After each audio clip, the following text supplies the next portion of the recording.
That road belongs to Cedar Ridge now, Mr. Cole.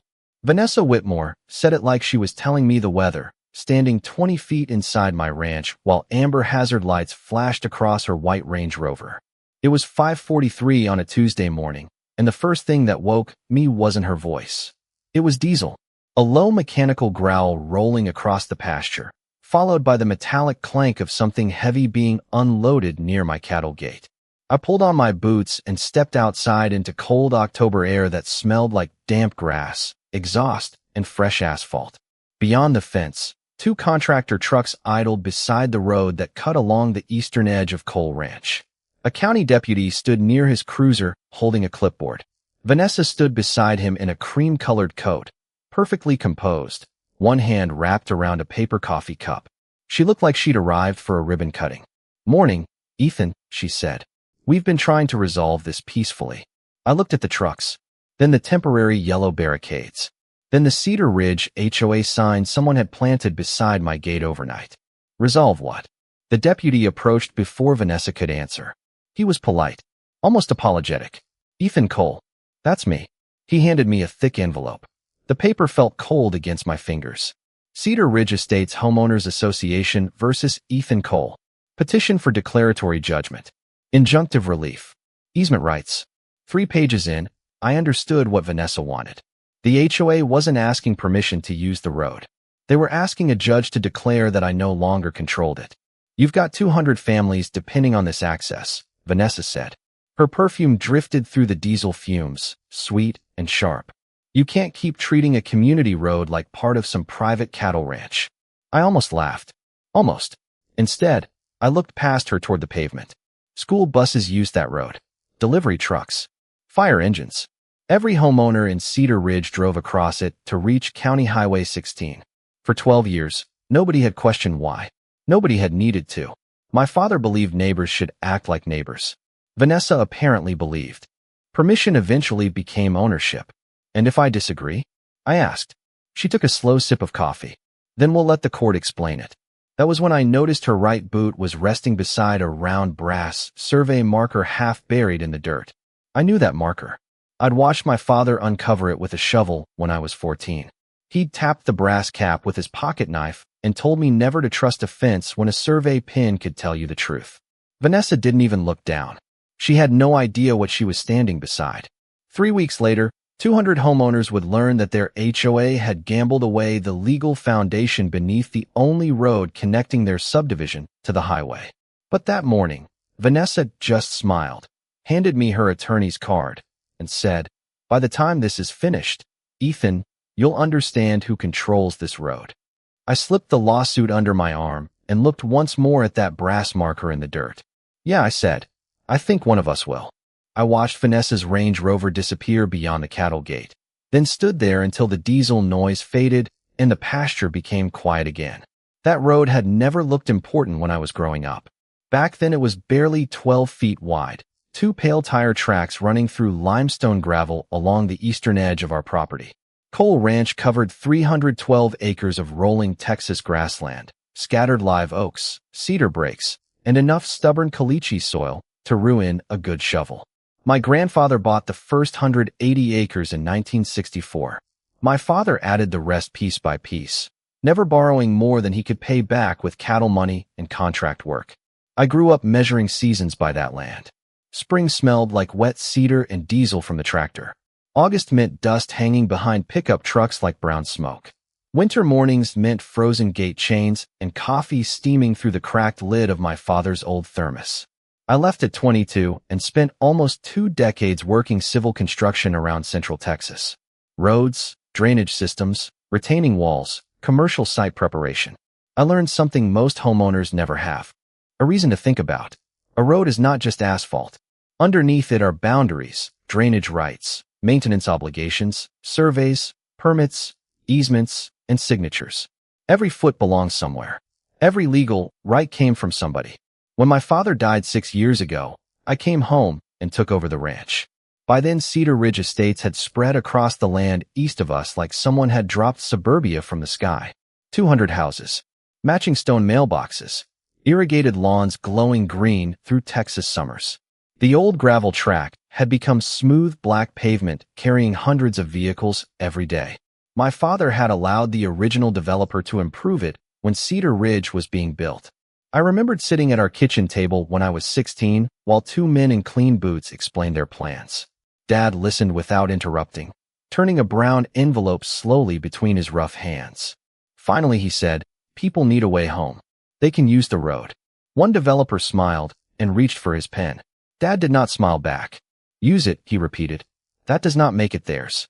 I had forgotten that conversation until Vanessa served me those papers. Standing in the barn that morning, I could almost hear his voice beneath the soft ticking of the metal roof warming in the sun. I opened the old filing cabinet beside his workbench.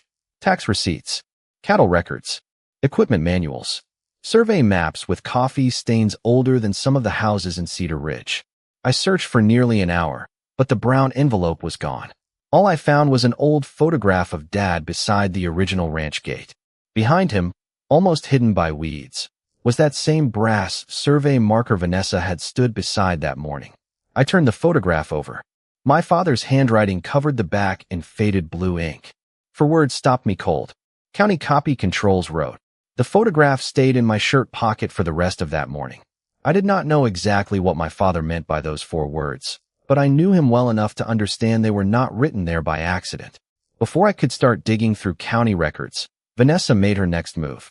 3 days after the lawsuit arrived, I came back from checking the north pasture and found a new sign planted beside the eastern road. Cedar Ridge Estates. Private community road. Authorized residents only. The steel posts were still bright where the installer had scratched them, and fresh concrete around their bases gave off that dusty mineral smell you get before it fully cures. I parked my truck and stared at it.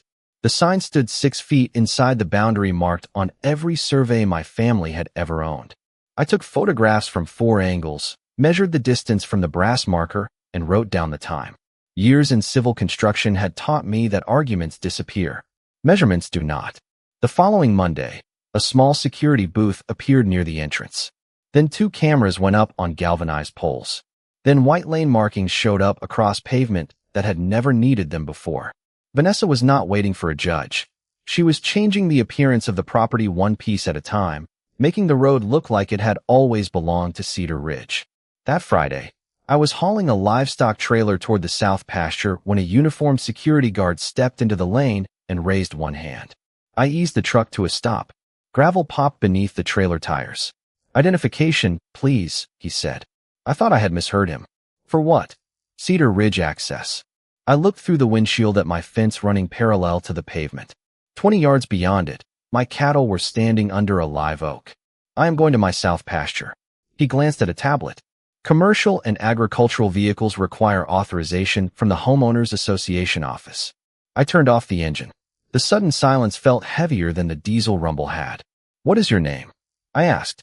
He hesitated, then pointed to the badge clipped to his shirt. "Daniel Price." I wrote it down.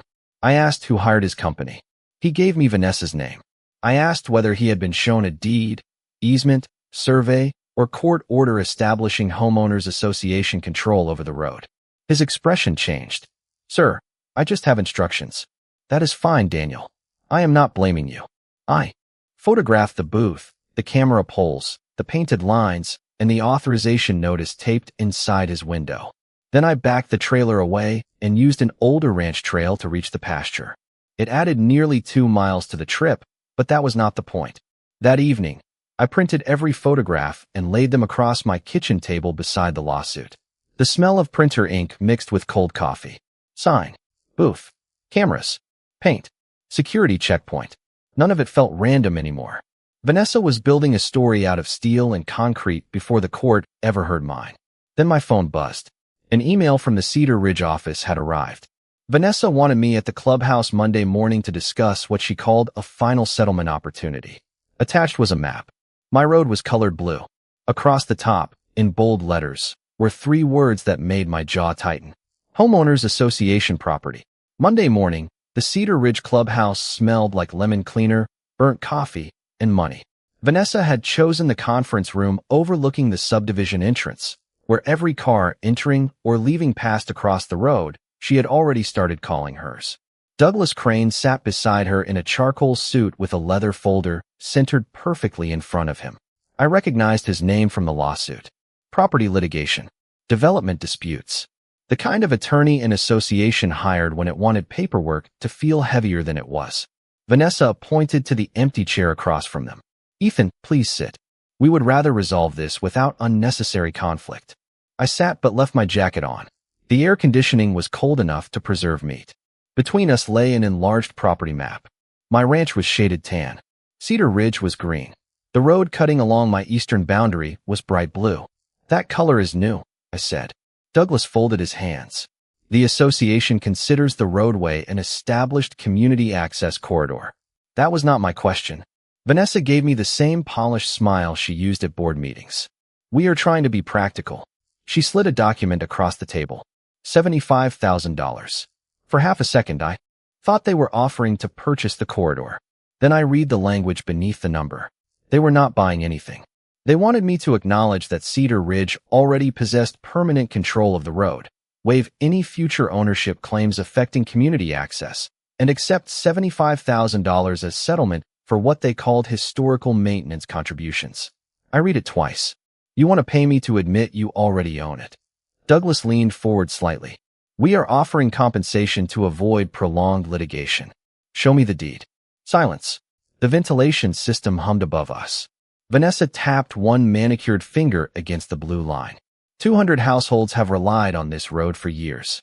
Courts recognize established use. Then show me the recorded document that gives you ownership. Her smile thinned. This is exactly the attitude creating the problem. I could smell her coffee every time she lifted the cup. Vanilla. Too sweet.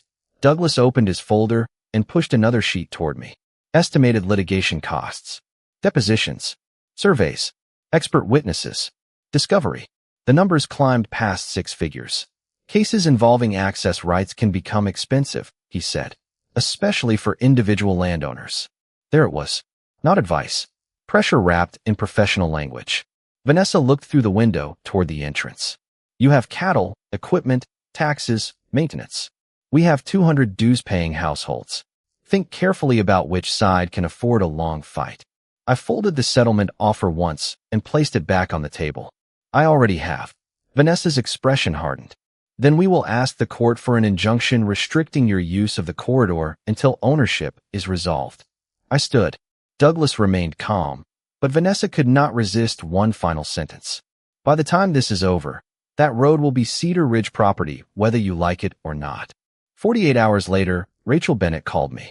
She was the property attorney I had hired after leaving that meeting. Her voice was controlled, but I heard something underneath it. Ethan, they filed the injunction request. I looked out my kitchen window toward the eastern fence. Beyond it, headlights moved steadily toward the highway. How bad? I asked. Rachel paused. Bad enough that we need to find out what your father meant by County Copy Controls Road. And we need to find it fast. By Thursday afternoon, the story had already turned against me. Cedar Ridge residents were posting photographs of my cattle gate online, calling it a threat to neighborhood access even though I had not closed it once. Someone shared Vanessa's blue map with a caption claiming one rancher was trying to hold 200 families hostage over a property dispute. By sunset, a local reporter had left 2 messages on my phone. I deleted neither. I answered neither. Rachel had taught me something useful during our first meeting. When litigation starts, every angry sentence can become somebody else's exhibit. So I stayed quiet and started collecting paper. The problem was, the paper I found looked terrible. The County Geographic Information System showed the Eastern Road as Cedar Ridge Drive, a continuous community access route running from County Highway 16 straight into the subdivision. The digital parcel layer was blurry around my boundary. A transportation map listed the road without any obvious notation that it crossed private ranch property. Even the county tax office had records showing Cedar Ridge paying for resurfacing and drainage maintenance over the years. Rachel spread the documents across my kitchen table Friday morning while rain tapped against the windows. None of this proves they own it, she said. But it gives Douglas a story. A story beats a deed. Sometimes a judge has to decide what the deed actually allows. That sentence sat in my stomach like cold iron. She explained that long-term access disputes could turn on recorded easements, licenses, plats, maintenance agreements, and decades of conduct. If Cedar Ridge could establish a permanent right of access, Vanessa might not get ownership, but she could still gain enough control to make my life miserable. Then my bank called. The ranch had a small equipment credit line secured against part of the property. Their loan officer had seen the lawsuit in public filings. He wanted documentation showing the disputed corridor would not affect collateral value. By lunch, my insurance agent wanted the same thing. Vanessa had not won anything, but the lawsuit was already spreading through my finances like dye through water. That evening, I drove past the Cedar Ridge entrance and saw 3 residents standing near the security booth. One pointed at my truck. Another lifted a phone. I kept driving. The smell of wet asphalt came through the cracked window. For the first time since inheriting the ranch, I understood how quickly ownership could feel uncertain when enough official-looking documents said otherwise. I parked beside the barn after dark and sat listening to rain tick against the roof of my truck. Then I remembered the photograph.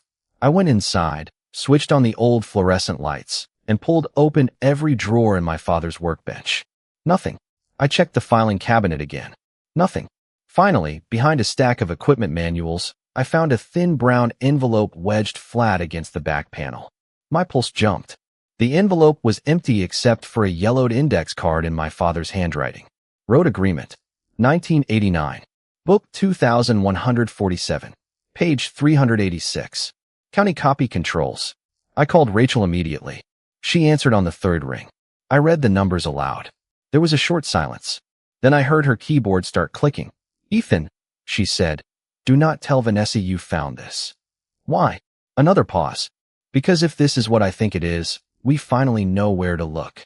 The county records building opened at 8:30 Monday morning, and Rachel was waiting beside the front steps when I pulled in. She had already called someone who knew exactly what Book 2147 meant. Walter Mercer was 71, retired from the county survey office, and wore faded work boots that looked more appropriate on my ranch than inside a government building. He shook my hand once and asked to see the index card. The moment he read my father's numbers, his eyebrows lifted. Your dad knew how records worked, he said. Inside, the archive smelled like old paper, dust, and warm copier toner. Walter led us past the newer computer terminals to a counter where older property records could be requested by book and page. 20 minutes later, a clerk placed a thick-bound volume in front of us. Rachel found page 386 first. I saw my father's name before I understood anything else. Samuel Cole, grantor. Hillcrest Development Company, licensee. The date was May 17, 1989. Rachel read silently, while Walter traced the attached survey with one finger. I watched her expression change. What? I asked. She turned the document toward me. This is not an easement. The agreement called itself a revocable access license. Hillcrest had been granted permission to improve and use a 16-foot wide ranch road connecting its future residential development to County Highway 16. Permission, not ownership, not a transfer of land. Walter pointed at the survey description. The center line matched the brass marker near my gate. Road stays inside the coal parcel, he said. My pulse started climbing, but Rachel held up one hand. Keep reading. The next section required the developer and its successors to maintain drainage, preserve ranch access, and avoid expanding the road beyond the recorded corridor without written consent from the landowner. I thought about Vanessa's widened shoulder, the security booth, the camera poles, the painted lanes. Then Rachel reached the final page and stopped. The room seemed to get quieter around us. A termination provision stated that if the licensee or any successor asserted ownership of the corridor, materially altered its use beyond the agreement, or sought to deprive the landowner of control, the landowner could invoke termination through written notice and judicial confirmation. I read that sentence 3 times. Successor, I said. Rachel nodded. If Cedar Ridge inherited Hillcrest's access rights, it also inherited Hillcrest's obligations. Walter leaned back in his chair. They cannot inherit the permission and throw away the conditions. Rachel opened her laptop and pulled up Vanessa's lawsuit. She placed it beside the 1989 agreement.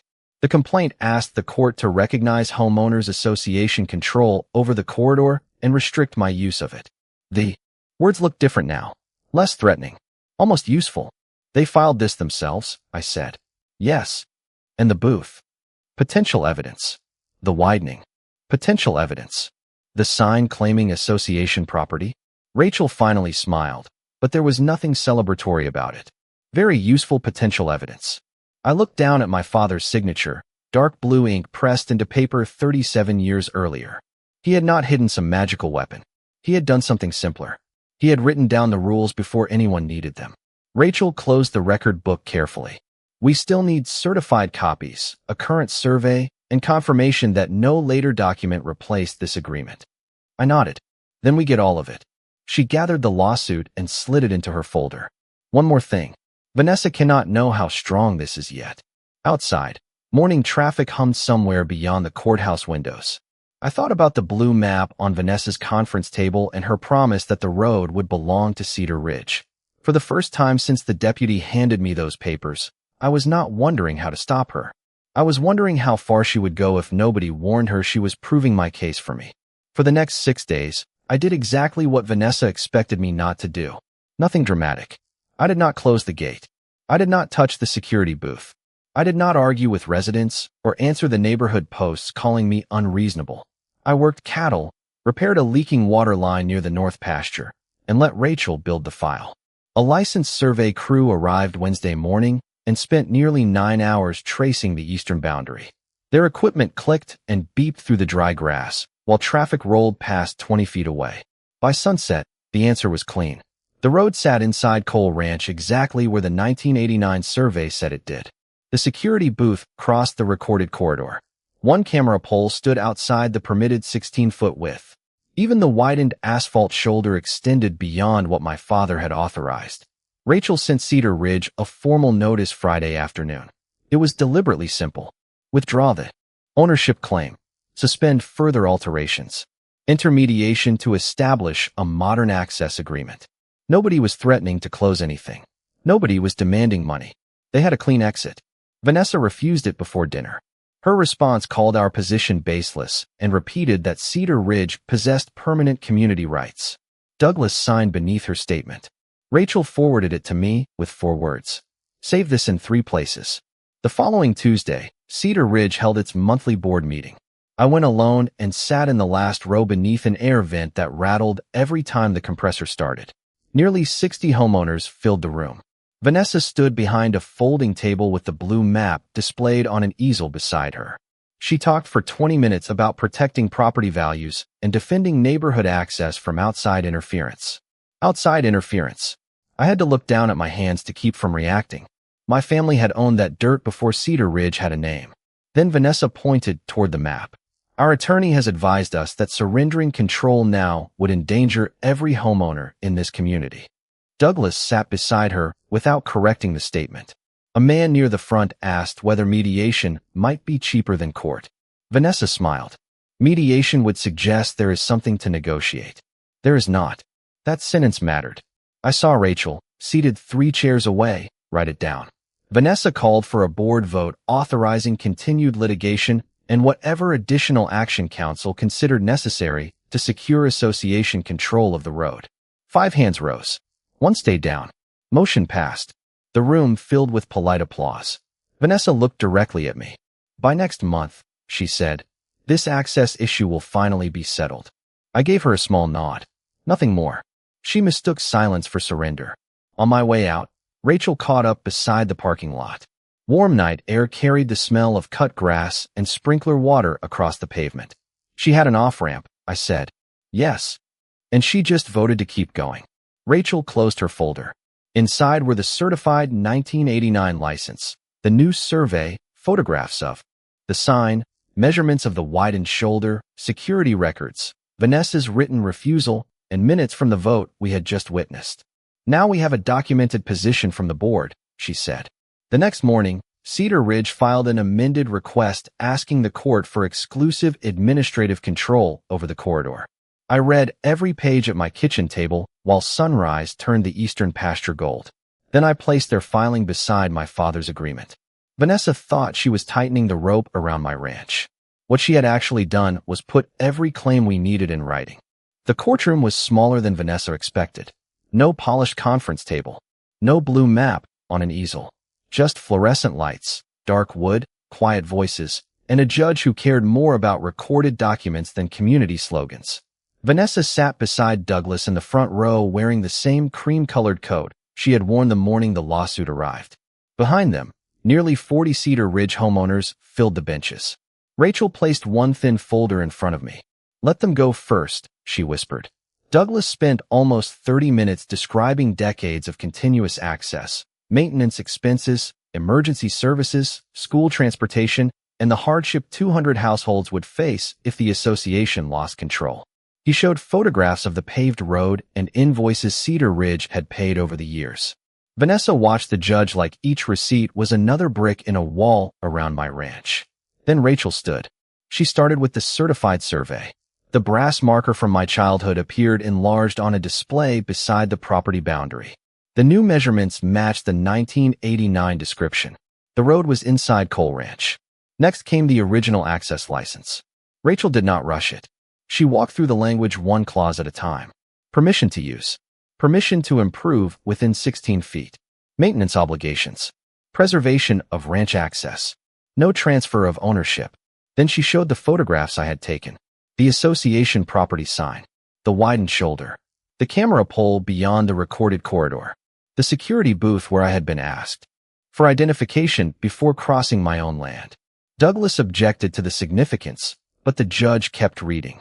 Finally, Rachel placed Cedar Ridge's lawsuit beside the termination provision. The agreement anticipated this exact dispute, she said. A successor claiming ownership or attempting to deprive the landowner of control may trigger termination, subject to notice and judicial confirmation.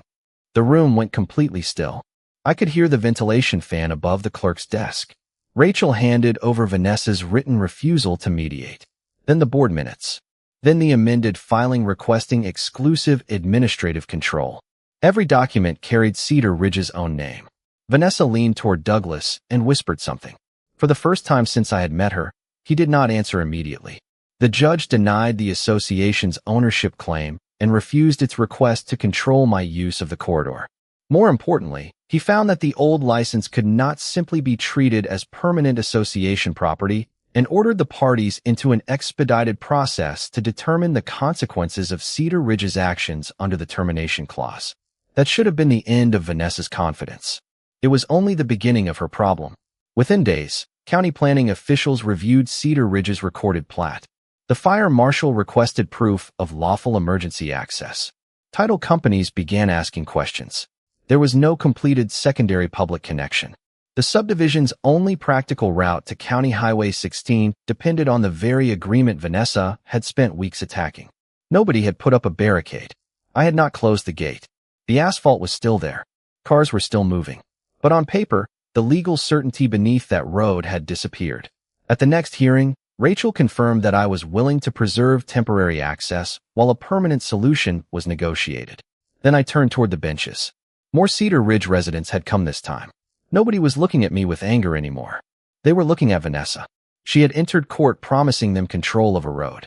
Instead, she had forced 200 homeowners to discover that their only way home rested on permission her own lawsuit had placed in jeopardy. Vanessa lasted 11 days after the second hearing. The Cedar Ridge Board called an emergency meeting on a Thursday night, and by 10:15, she was no longer president. I did not attend. I was sitting on my back porch with a mug of coffee, listening to tires whisper across the road below the pasture, while my phone filled with messages from people who had spent the previous month blaming me. The new board president, Mark Holloway, called the next morning. His voice sounded tired. "Mr. Cole, we would like to start over." 3 days later, Mark arrived at the ranch with 2 board members and no Douglas Crane. No blue map. No threats. Just a folder, 3 cups of gas station coffee, and an acknowledgement that Cedar Ridge needed a lawful permanent solution. We met at my kitchen table. Rachel sat beside me. The same table where my father had once told a developer that permission was not ownership. I was not interested in punishing 200 families for Vanessa's decisions. People had jobs. Children had school. Emergency vehicles needed reliable access. So I offered terms that protected everyone and made sure this could never happen again. Cedar Ridge would receive a recorded permanent easement across the existing road. The association would pay for maintenance, drainage, and repairs. Cole Ranch would remain completely outside Homeowners Association authority. No fines. No permits for my ranch vehicles. No security checkpoints controlling my access. Every structure installed beyond the authorized corridor would be removed. Most importantly, Cedar Ridge would begin planning a secondary emergency connection so 200 homes would never again depend on a single legal route. Mark read the agreement twice. Then he signed. The following week, I stood beside the eastern fence while a contractor removed the security booth. The hydraulic equipment hummed softly in the morning air. Workers pulled the camera pole that had crossed the boundary and took down the Cedar Ridge property sign. Beneath it, the grass was still flattened where Vanessa had ordered it installed. I replaced it with the old wooden sign from our barn. Cole Ranch. Private property. Nothing more. By afternoon, a yellow school bus came around the curve. I opened the cattle gate and stepped aside. The driver lifted 2 fingers from the steering wheel. I returned the gesture. Behind the bus came pickups, delivery vans, parents heading home from work. Nobody needed my permission each morning. That was the point. A legal right was now recorded where everyone could see it, with boundaries nobody could quietly redraw. Before sunset, I walked down to the brass survey marker and brushed the dirt from its round cap with my boot. 37 years earlier, my father had understood something Vanessa never did. A road could connect people without belonging to the loudest person standing on it. She had believed control meant putting up signs, hiring guards, drawing blue lines on maps, and making everyone else back down. In the end, every one of those things became evidence. She tried to turn permission into power and nearly turned 200 homes into a legal access crisis instead. I looked toward the subdivision as porch lights flickered on beyond the trees. The road was open. The ranch was still mine. And the only thing Vanessa truly lost was the thing she had wanted most from the beginning: control. Thank you for watching this story. If Ethan Cole's patience, respect for his father's legacy, and determination to let the documents speak louder than intimidation inspired you, please take a moment to like this video, share it with friends who enjoy compelling HOA dramas and stories where careful preparation defeats abuse of authority, and do not forget to subscribe to the channel for more unforgettable HOA conflicts, property rights battles, and real-life justice stories. Turn on the notification bell so you never miss our next story about forgotten agreements, disputed boundaries, and ordinary property owners who quietly stand their ground when someone mistakes permission for ownership and authority for control.